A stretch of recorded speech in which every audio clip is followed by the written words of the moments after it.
What is up, YouTube? It is the Ville Outdoors here. Welcome back to my channel.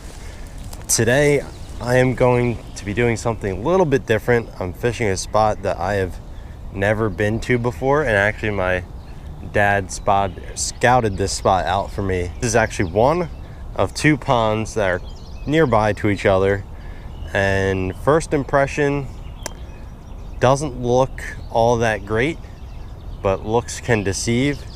We got this sludgy algae cover across the surface here, and then lots of dead trees, which is a good thing for bass. They like the structure, but gonna make it difficult to cast, which is why I got the waders on, and we're gonna try and wade this pond, as disgusting as it's gonna be walking around in this mud. We're gonna get on with it and try and catch some largemouth bass out of here. At least that's what we're gonna be after. If this pond doesn't work out, we always have that second one to go to, and then there's actually a creek that runs nearby as well that we might be able to check that out. I do have my normal ugly stick combo with me just in case. Right now we got a little 5-inch yum dinger. We got the Shimano SLX right here, some 12-pound mono, and the favorite 6-stick 7-foot medium heavy rod. As we got a fish on, only like my second or third cast. He's tangled up. Get around that log. He's tangled in the sludge. I can't see the fish yet. Seems like a decent one.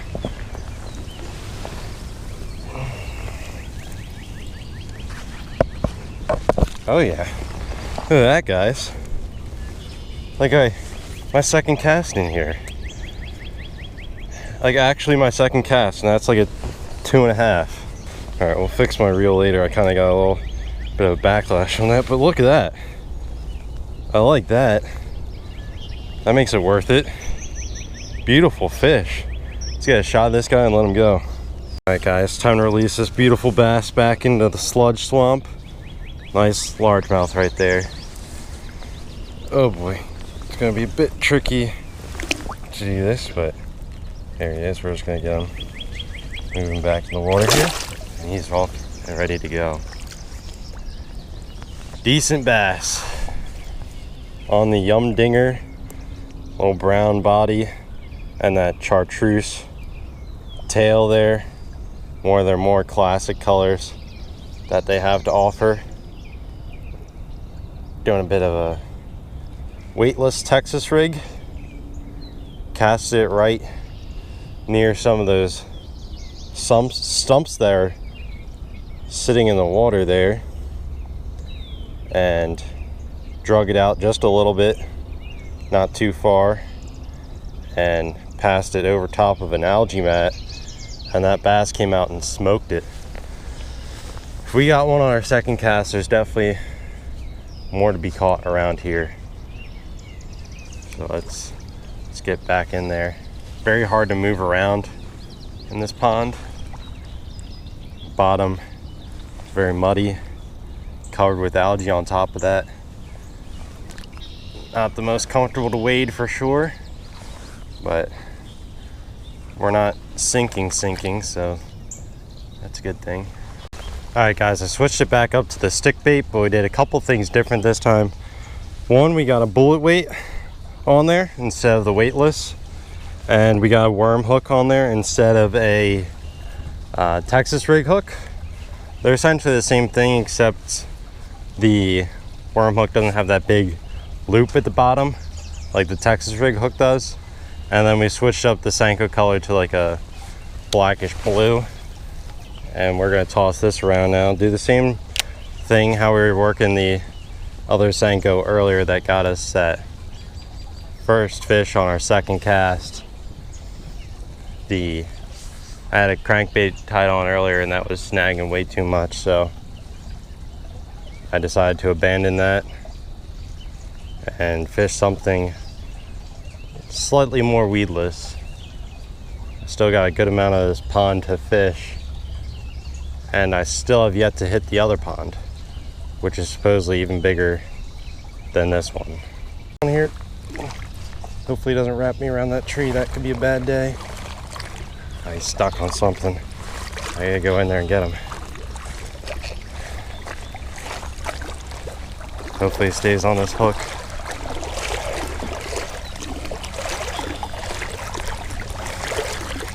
Oh yeah. I got him out. Come on, big girl. Get up here. Oh, it's even bigger than the last one.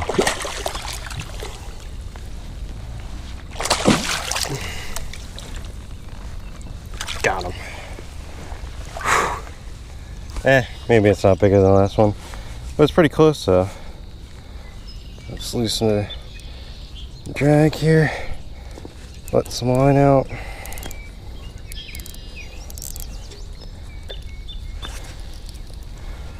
There we go, guys. That's a fat fish right there. Beautiful looking largemouth. Came right off the edge of these weeds over here. Whew. Beautiful fish. Got him right on the side of the mouth. Look at that girl, guys.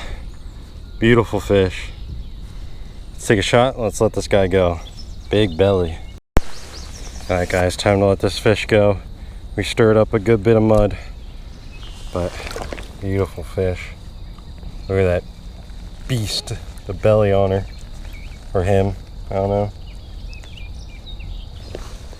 There it goes. Just had a couple of good bites over here, fishing the algae mats that are kind of towards the middle. Just doing a slow and steady retrieve. There's actually a decent bass behind me too. Is that a fish? I think I just got snagged. Closer to the icky green stuff that I don't really want to walk through. So we're gonna walk around, exit this pond, and go check out the other one and see what it's got in store for us. I want to hit that one before it gets too late in the day and these fish kind of turn off a bit. So let's make our way over there and see what we can do. All right, guys, well, we're at pond number 2 right now, and right off the bat I'm not liking this at all because I'm stuck knee deep in mud, actually, in my waders. So as far as this pond is concerned, I'm not fishing it because there's no way we can wade this when we're already knee deep in mud. I mean, the water's not even 4 inches deep. Maybe it's at least 4 inches deep, but we're in about 3 feet of mud right now. I have no clue how I'm gonna get out of here. I'm just a prisoner to this pond now. This is where I'll spend the rest of my days, just wasting away in this pond. Should put like a warning out, beware of quicksand, because that's pretty much what this is. The more I try and free myself, the more I get stuck. So this is not cool. Not one bit. Now I can see why more people fish the smaller pond than this one, because this is brutal. If I could get back on the bank, I can try and fish off the bank, but there's no way we're wading this thing. And I just ruined my reel.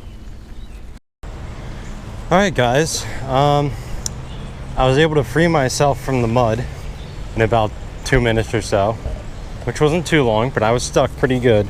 I got mud all the way up to my knees on my waders,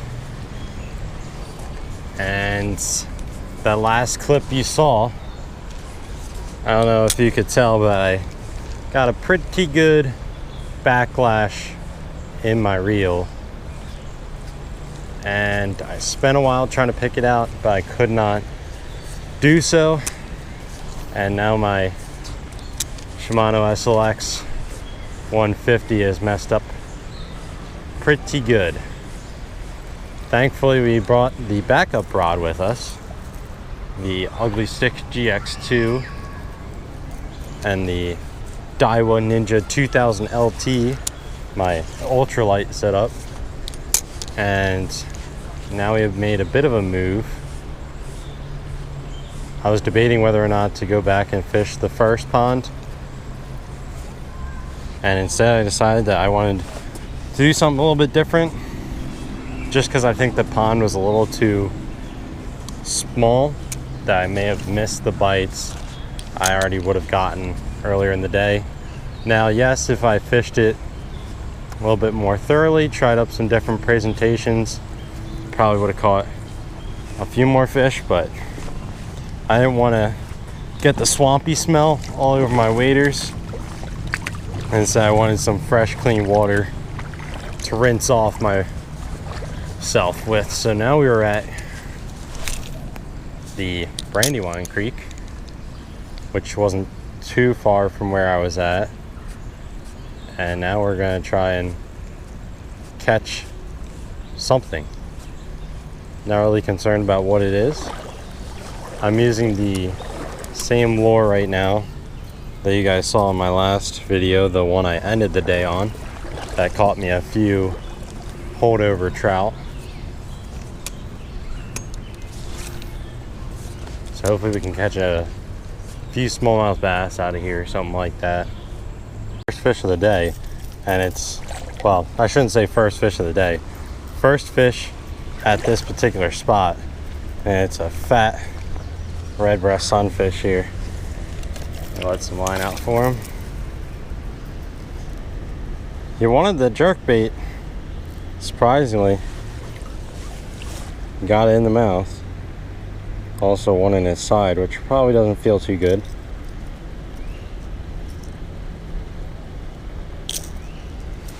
There we go. He is back in the water. First fish that actually bit the jerkbait, not one of the ones you're after. They stock this section with trout as well, so there might be some trout that'll come out to give this thing a peep. As we got fish on here, this one feels a bit nicer. Is that a trout? I think we just got a trout. Yep. Oh man, he's not happy. Let's send him back in the water so we don't hurt him.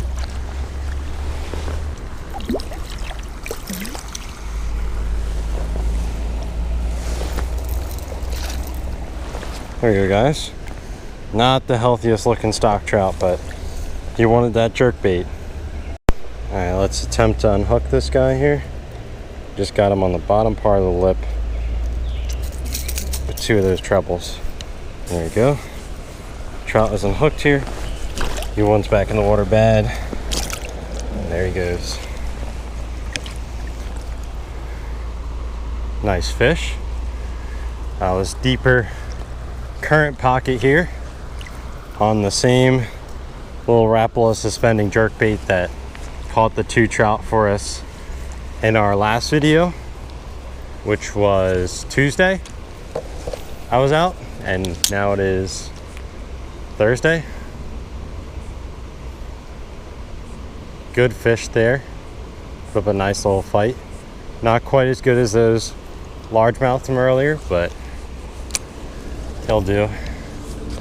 A fish on, not sure what it is, I haven't seen it yet. Oh boy, not this guy. Oh man, this is a fall fish. Not very nice to deal with. And this guy got it right behind the eye. Just a little guy. No smallmouth yet. We got largemouth bass on the day, red breast sunfish, rainbow trout, and now fall fish. Let's see what we got here.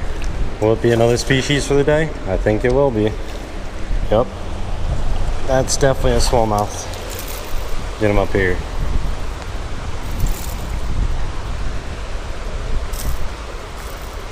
Not quite as sizey as the ones we were catching the other day, but still a decent fish. Trying to calm him down here. He's not wanting to cooperate. Not a bad one. We got him right on the bottom. He must have swiped at it.